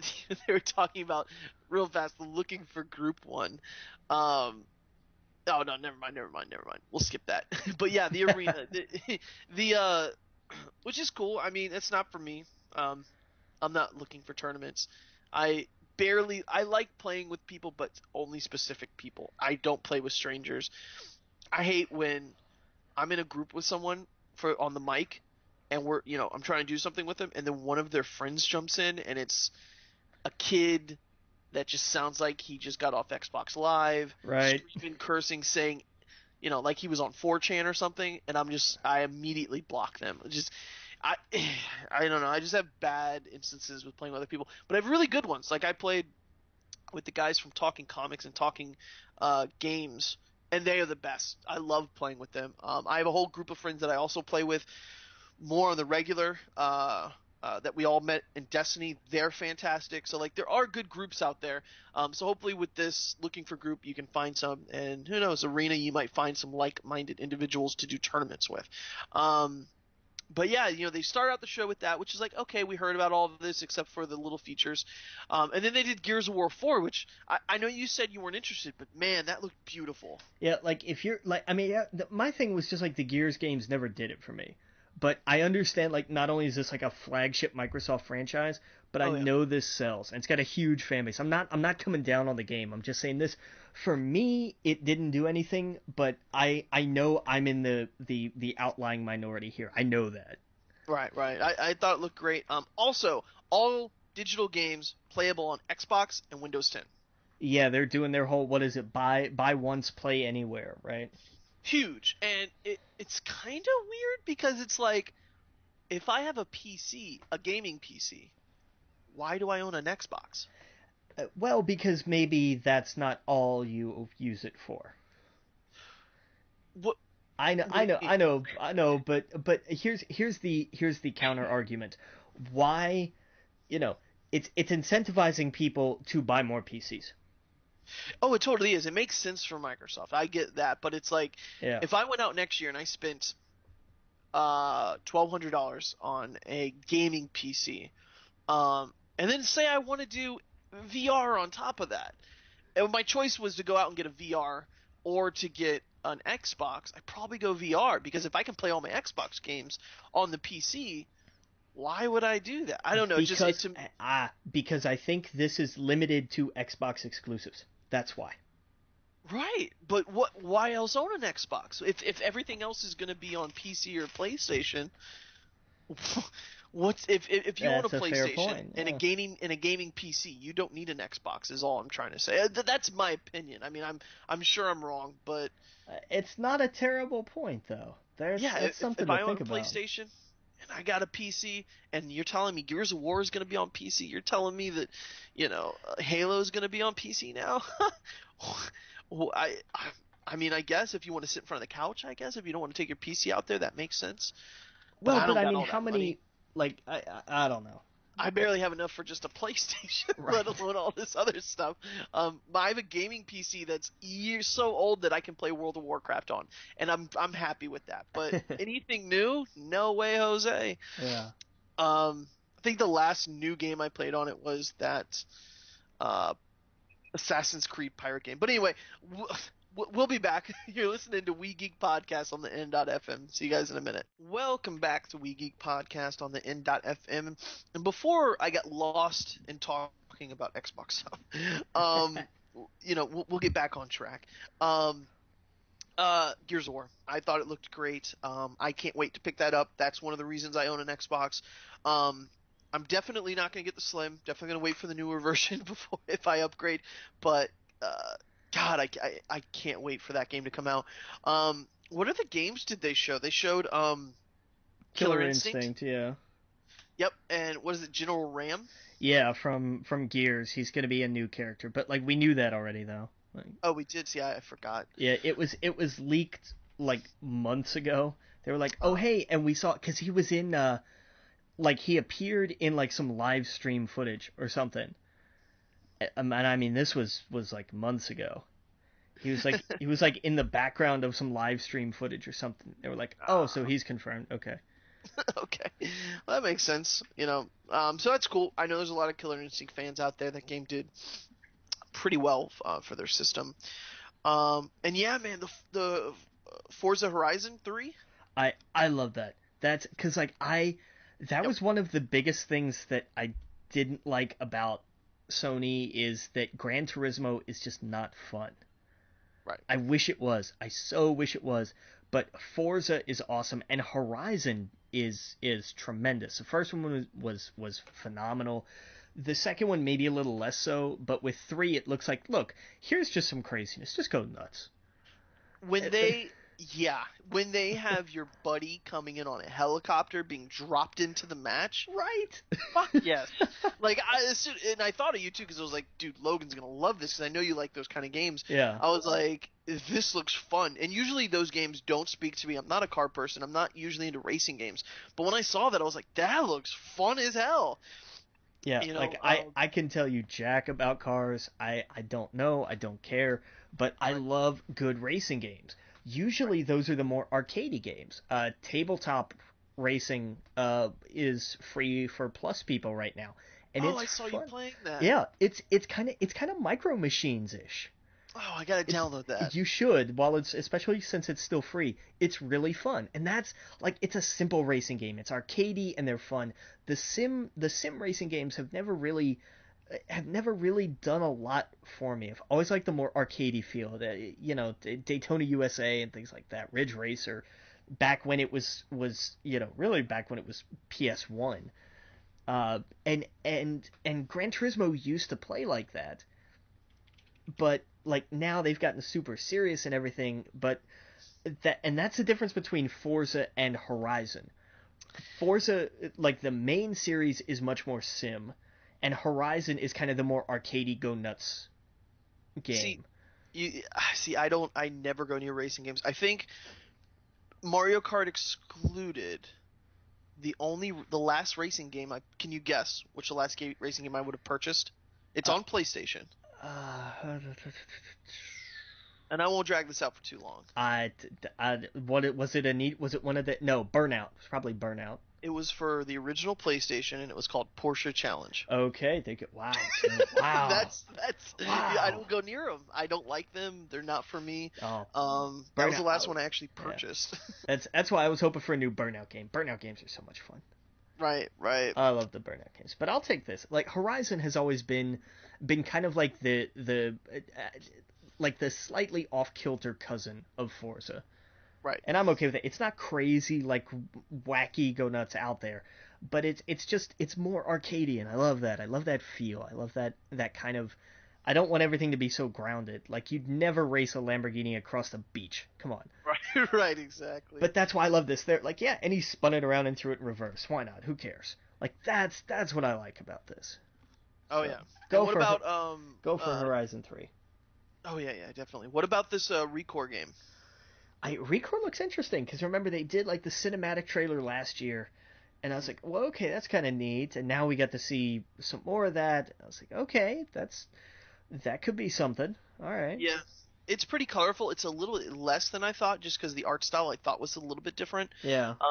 But it looks interesting. Looks cool. I'll definitely be looking into that.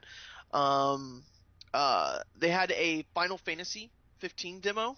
Yeah, that was interesting. I keep forgetting that the traders at Square Enix are not platform exclusive. Yeah, I thought it was a really bad demo. I did too. It It was was that, horrible. and see, that's my thing.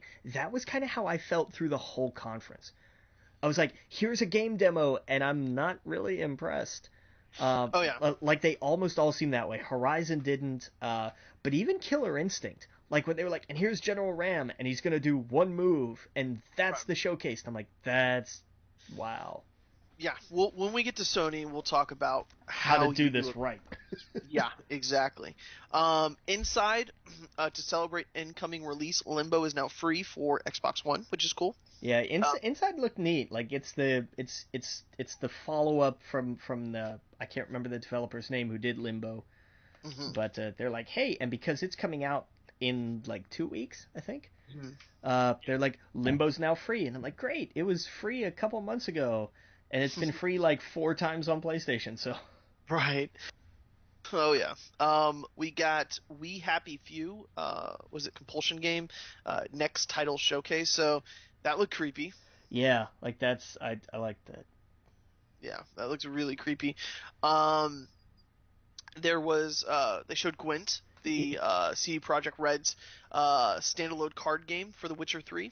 Yeah, it got they kept like people kept banging on about that. They're like, we want a Gwent game, and No, and apparently it is a killer single player mode too. yeah. Yeah, that's what I read. That's what I was reading. Was like it has a very lengthy single player mode. So it's like, oh, that's cool. Because usually it's just like, here's the multiplayer card game. Have fun with your friends, and maybe there's an AI component. But like, no, there's like apparently a single player game in it where you fight a bunch of different people. So I was like, oh, that's interesting. Hey, why not? Go for it. It's what people have clamored for, and CD Projekt Red was like, all right, fine, you really want this? Okay, Yeah. Yep. have at it. Like, Exactly. We got Tekken 7. yeah, I so thought this was gonna be Tekken Cross Street Fighter for a moment So did I. So did I. because But I it's forgot they were putting Akuma in Tekken. Yep. Oh yeah. It's yeah. So it was Akuma. I don't know anything about Tekken, so the guy he was facing was probably one of the main guys. I don't know. Heihachi, yeah, There he's you go. yeah, So it looked cool. So there you go. You got maybe a little bit. You got your little bit of Street Fighter in it. Apparently he's the only Street Fighter character too. yeah. Well, Um, he's part of the story mode. right. That's what I mean. Like Yeah, but he's the only one. You're not gonna get like right. Ryu or Yeah, yep. They showed Dead Rising 4. Game set during Christmas. Looks like it's crazy as ever. yeah. Nope. It's Dead Rising during Christmas. I mean, Yep. that's and it's as nuts as 3 was. 3 was crazy. Yep, absolutely. Scalebound, Platinum Games' next title shows off massive co-op boss battle with the giant enemy, and it looked like you were a DJ. I kind of, yeah, like, I mean, this, and here was where the theme started. Like, E3 had crabs this year. It's true. It's It true. had a bunch of them, and, like, I don't know, like, I felt like this was the perfect time to make a giant enemy crab joke, and I hope that everybody who was like, live commenting on the stream did so. Like, Yeah. Yeah, pretty much. They're like, where are you going to attack him? Probably that big red spot on the arm. Yep, that's where he's going. right? And I Yeah. mean, it looked interesting, but like, I don't. This was another one of like that was underwhelming. Oh, very, very, yeah, I thought so too. But this is the one that I thought was the best at the show for Microsoft, and it was Sea of Thieves. Yeah, because they just did like the first thing they did was like, and here's the CG trailer, and I'm like, well, that's lame. And they're like, we know, so let us tell you what we did. Right, we right. And we took a handful of people and we put each one in a different crew, and we said, here's a game we made, go play it. right, and like you're a crew of pirates, you're a crew of 4 or 5 different people that have to crew a ship, Yeah. and you go and you plunder, booty, and you run into other ships, and you have to take out the other ships or you die. Your ship goes down, and it just, oh god, it seems so cool. It seemed like Destiny with pirates. Yeah, yeah, And that, kind that of. that's basically, and the reason why I'm saying that is because when I was watching the giant bomb thing, they saw it behind scenes, and that's how it was pitched to them, was like, this is Destiny with pirates. You go out with your friends, and there's missions and stuff where you go on ships, you have to crew it. It's not just like everyone shoot at the big bad guy. It's like you have to run the ship well. When you tell so and so on the mic to turn whatever, Well, I don't because know shipping term. whoever's at the helm can't see for the sail. Like Exactly. they So can't see for the mainsail, so it's like, oh, that's kind of cool. it's so cool. I was like, we don't have that, and so that's super interesting. And Um, you have to all jump down to weigh anchor and everything. Like it oh was yeah, I'm all about team-based games like that. When it comes to multiplayer, I want those kind of things where it's not just just shoot people in the head as many times as you can. It's like, no, you got to actually kind of work together with this to accomplish it. And I was like, oh, that's awesome. So, yeah. um, then we have State of Decay 2, cinematic trailer for upcoming title released. I don't know what to say about that. Hey, it looked like a thing. Yeah. There was Halo Wars 2, the cinematic trailer announced title. The cinematic trailer looked cool, but I'm not interested in Halo Wars. I downloaded the beta because it runs for the next week and it froze on me. Oh, that sucks. And I mean like totally froze. I was like, all right, I'll reload this, and I quit it, reloaded it, and got to the same thing again, and it froze again. I was like, Oh, damn that's it. lame. But yeah, it Oh, comes out February 21st, so yay, good for them. yep. Um, yeah, Project Scorpio, Xbox 1.5 was announced. That was their big ender. Um, was announced as Project Scorpio. The name will change. Focus sorely on 4K resolution and VR coming in 2017. This is the beefy one we talked about. This is the one that rumors is going to be much more powerful than the PlayStation 4K. Well, Um, and I think here's the thing, and here's why I think they're okay with putting out a Slim this year and Project Scorpio next year, is because Project Scorpio is designed basically to say, hey, we can run Oculus Rift off this. right, right. That's why. And that was like their whole and they kind of tacked VR on at the end. They spent that whole presentation talking about it's 4K. Doesn't this look amazing in 4K? Everything's in 4K and it looks awesome in 4K. And I'm like, if I did a 4K drinking game, I would die. Right. Because it was, but like that was it. That was all they talked about. They were like, and here's all of this extra technical stuff, which means it can run in 4K. And see, I Oh, I thought they did a good job with explaining it, and them talking about why it was Xbox's way of waving the white flag. They've lost this generation. They haven't sold half of what PlayStation has done in the same amount of time, and they know that. They had to leapfrog the 4K. I hope this gets more people buying Xbox because it's a great platform. To me, PlayStation's the better of this generation, but that's because all my friends are on it. I think they have better titles. It's just my personal whatever. But Xbox has some good things too, and I don't want them to. I don't want them to flounder. I don't want them to drown in it at all. You know what I mean? So yeah. I hope that I hope I could trade my Xbox in and get a Scorpio one day, and it be worth it. They need to focus on the games. In order for me to justify that, because I can justify the PlayStation Neo, in a year or two from now or whatever. Right. trading it in and spending 100, $200 or whatever and getting it. But the Xbox, no way in hell I could justify it right now. PlayStation's got me. It's got me for the VR. It's got me for my friends. It's going to be interesting, and it's going to be interesting to see how Sony counters that in a year or two when they're like, what do we do next? Because now Xbox has the more powerful system. And I'm wondering if that's even needed because they're going to come out and say, "Hey, we have an equally powerful system. Oh, and our own VR." right, and that's the thing. They're not. They're No, not. I don't even think they need to. I think Neo should be where they stop Well, for but this generation because they don't need to go further. Because and this is what I'm saying. If if Xbox is doing it so that you can play the games on Xbox One, Xbox Slim, and Scorpio, they don't need to do another PlayStation until the next generation because the games are always going to be anchored down to the weakest system in the bunch. Right. PlayStation's going to be anchored down to PlayStation 4. Xbox is going to be down to anchor to Xbox One.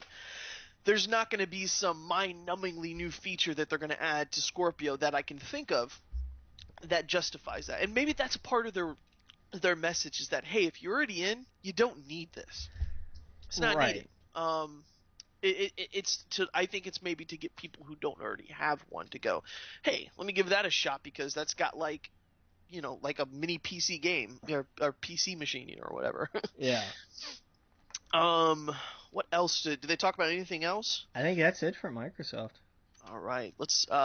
Should we take a quick break or move on? Well, we can tag a couple weak points from Ubisoft real quick. Go Because ahead. they opened with another Just Dance thing. We talked about that for Yep. some reason. Eagle Flight looked cool. Their Yeah. little like VR capture the flag thing that was neat. Trials has Trials of the Blood Dragon DLC. Uh, Yeah. because sure, why? I mean, why the hell not? Yeah. That was It looks really fun. yeah, like that was unexpected and cool and very like, hey, we still get it. Like, okay, Yep. nice. Uh, but yeah, like all the rest of the stuff's kind of big stuff, so we might as well just go ahead and break. Sounds good. All right, we'll see you guys in a minute. When we get back, we'll talk about more games. See you in a minute. Welcome back to We Geek Podcast on the N.FM, and yeah, let's go through some of the Ubisoft so we get to Sony. We talked about Just Dance. Ghost Recon Wildlands looked interesting, but kind of over the Tom Clancy games. Yeah, fair Um, enough. yeah.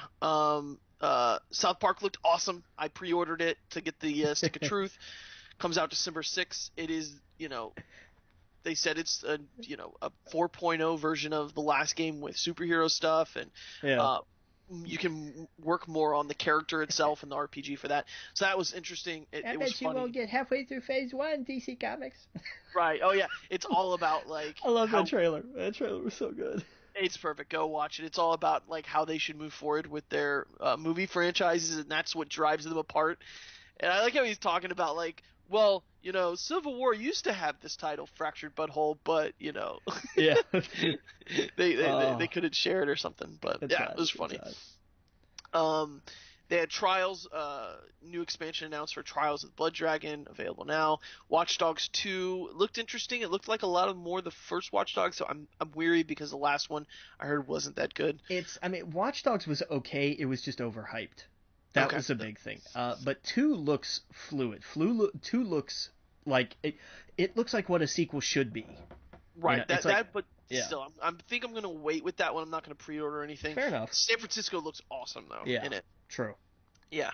I wish they would just go a little bit over the edge with like what do you call that franchise? With the purple I don't know what you're looking for, man. Saints Row. Oh, yeah. I wish they would go a little bit more ridiculous with the stuff though. Instead of like teetering on the taking ourselves too seriously. But anyway, Steep announced made for next game from Ubisoft. What is that? Annecy. Annecy. Looks like a modern 1080 snowboarding. Oh yeah. Right, this is the snowboarding game. But it's also like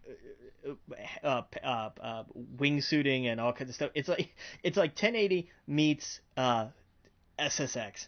Right. Like it's meets Pilot Wings. Like There, it's there it's was right, exactly. it's goofy, but looks like it's extreme sports, but like it's kind of you want over the top. Here's you some over the top. Like And one of the games I really do want to play is For Honor. It looks really cool. yeah, For Honor looked badass. Yeah, with like the three different kind of fighters. Star Trek Bridge Crew looks awesome. With the Star Trek characters, looked a little cheesy, but fuck, I would play the hell out of that game. Yeah. Um, yeah, you're the Bridge Crew pretty much. LeVar Burton was there and a few other people. But let's get into Sony. Yeah, they Uh, started like their conference. Look, I know we don't have as much time as we'd want to talk about this. Just my biggest thing would be to say just go watch the press conference.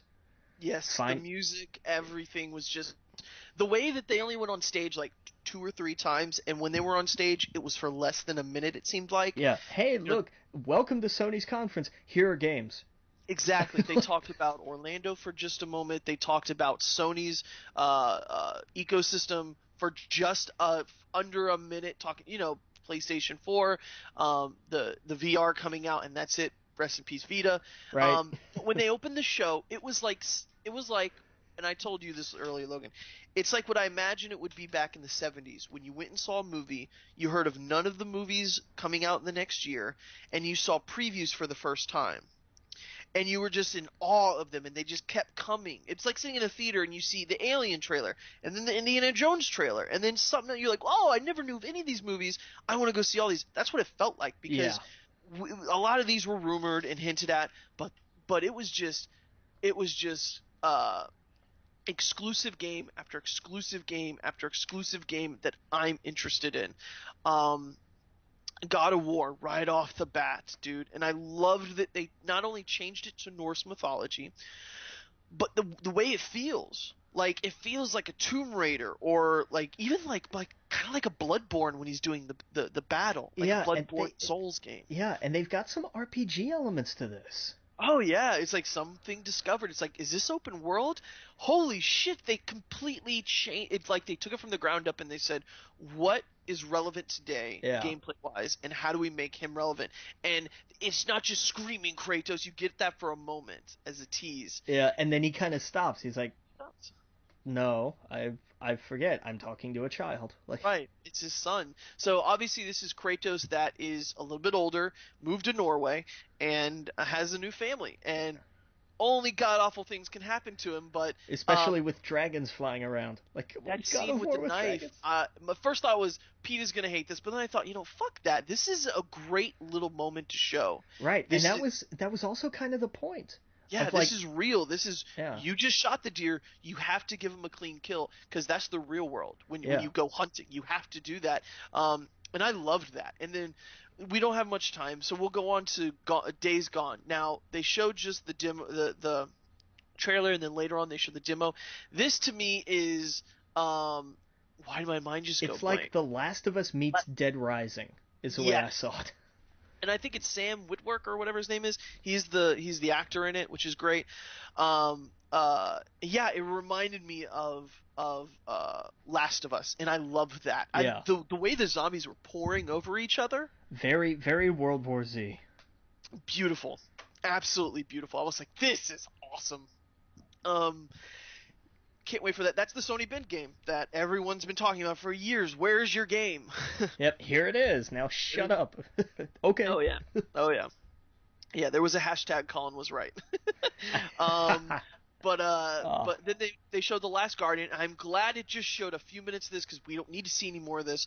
right. And it was released October 25th. Great, got a release date. Um, Horizon Zero Dawn. One of the guys on Beyond put this perfectly. He said it's like every different kind of game took all the good pieces and put them together. Yeah, Like there's clearly action elements, there's clearly RPG elements, there's I mean you've got crafting mechanics, you've got dialogue trees like this in a fast-paced action kind of Tomb Raider-ish game. yeah. Like, and it looked awesome. I can't This wait. is yeah, this is going to be one of PlayStation's biggest IPs moving forward, I think, if they do the first one right. And it looks right. It looks beautiful. Like, go watch the demo. We don't have much time to talk about it. Go watch it. Detroit Become Human looked amazing. Yeah, they took they took a vertical, and again, I go back to Beyond. They said they took like one situation and showed how many ways it could play out, Yeah. which is exactly how to show a cage game. Yeah, pretty much. And they had Resident Evil 7, which, we learned they took us through the demo, and it looked, this is creepy, and it said, like, Before the Kitchen, which is a VR game. Yeah. And it looks so creepy going through the house, the mannequins, and then suddenly it shows Resident Evil 7 at the end. Yeah. This looks like, how many times have we heard, we're taking Resident Evil back to its horror roots? Yeah, bull. Yes. Now it looks like they've actually delivered on it. I have that demo downloaded. I cannot wait to play it. Oh, see, I knew it was available, but I did not see it anywhere, so I'm going to download that. Yeah, I couldn't find it last night, but that was like, I woke up and that was like the first thing I thought of. Perfect, so I'm going to go look for that. And it's fully playable in VR, so awesome. Yeah. They had a PlayStation VR thing, which showed basically there's going to be 50 titles between launch and year's end. Some of them Star Wars, Batman. I can't think of the rest off the top of my head. There was a Final Fantasy version. Yeah. And they showed them back to back, and it was just like your mind's being blown right here. And you're like, Batman? Star Wars? Shit. These are actually like things I'm excited about. Now, some of them, they didn't show anything for Batman, so who knows what that is. That might just be an experience, but whatever. I'm in. Right. Final Fantasy was cool. Then they showed Call of Duty, and I liked that they didn't say Call of Duty. Exactly. I couldn't figure out what it was at first. When you're watching the streams with like Giant Bomb or Kind of Funny, they're like, this looks awesome, this looks amazing. And then at the end, they were like, oh, this is Call of Duty. It's like, that's smart. Yes. If you would have just said Call of Duty at the beginning, people would have been cynical about it the whole time. But they're like, oh, what is this? This is awesome. And then at the end, it's like, oh, okay, I'm in, That was great. And then Crash is back. Ah! First 3 games will be full HD remastered. So if you're a fan of Crash and you want new Crash games, you better go buy this so they know that you're interested. And he's coming to Skylanders, so that's cool. Oh yeah, totally. And then Kojima comes out, walks on this crazy thing. That was so badass. He went too fast though. I was like, no, slow down, you're ruining the effect. Yeah. But Death Stranding, which is Norman Reedus's, him and Kojima are making a game, and I was reading some interesting theories about it. Looked very biblical. Yeah. The fish with the flood, him being Adam with the scar of his rib, Eve with the handcuff and Eve missing, and the baby, and the archangels above him. I was like, oh fuck! Of course, Kojima's so weird and beautiful, and I can't wait. And I loved when Kojima came on stage and he looked at everyone, he just went, I'm back. Yeah, exactly. Yes, you are. Yes. Oh man, I can't wait for that. And then Spider-Man, of course. I couldn't believe it. It wasn't Sucker Punch like we thought it was. It's Insomniac, but it's Spider-Man. Come on, I can't. It's open world Spider-Man. I'm so excited. And you were on a delay, so I remember when that happened, and I was like, "Oh, Logan's gonna love this." I went to go tell you, and I was like, "No, he's still behind," And I'm watching your feed. I'm like, "Just wait." I did. Yeah.